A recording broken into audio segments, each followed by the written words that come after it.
Mister বিনের নাম শুনেছ? Mister বিন অক্সফোর্ডের ছাত্র ছিল। মিস্টার বিন যখন অক্সফোর্ডে পড়ে তখন তার খুব স্বপ্ন সে নাটিকা করবে।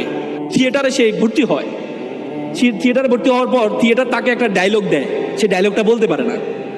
তো তারা বলে তুমি যদি ডায়লগ না বলতে পারো তাহলে তুমি কি নাটক করবা? তাকে বের করে দেয়। মিস্টার বিন চিন্তা করলো আমি ডায়লগ বলতে পারি না, কিন্তু আমি এমন একটা নাটক আবিষ্কার করব যে নাটকে কোনো ডায়লগ দিতে হবে না। 3 বছরের মাথায় মিস্টার বিন এমন একটি মুখ অভিনয় আবিষ্কার করলেন, পুরো বিশ্বটা এত আলোড়ন তৈরি হয়েছে, পরবর্তী অক্সফোর্ড থিয়েটার তাকে নিয়ে পুরস্কৃত করেছে। এরপর তুমি বলো তোমাকে অনর্থক সৃষ্টি করেছে আল্লাহ?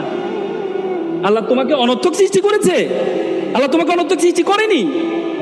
তুমি একটু কালো হলে মন খারাপ করো, হ্যাঁ আমি কালো, আমাকে কেন আল্লাহ অনর্থক সৃষ্টি করেছে? মন খারাপ করো না, করো না। আল্লাহ বলছে you are the noblest nation, you are the best nation, তুমি সেরা জাতি।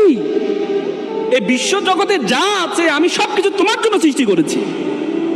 আর তোমাকে সৃষ্টি করেছি ওমা খালাকতুল জিন্না ওয়াল ইনসা ইল্লা লিয়াবুদুন, আর তোমাকে আমি সৃষ্টি করেছি শুধুমাত্র আমার ইবাদত করার জন্য।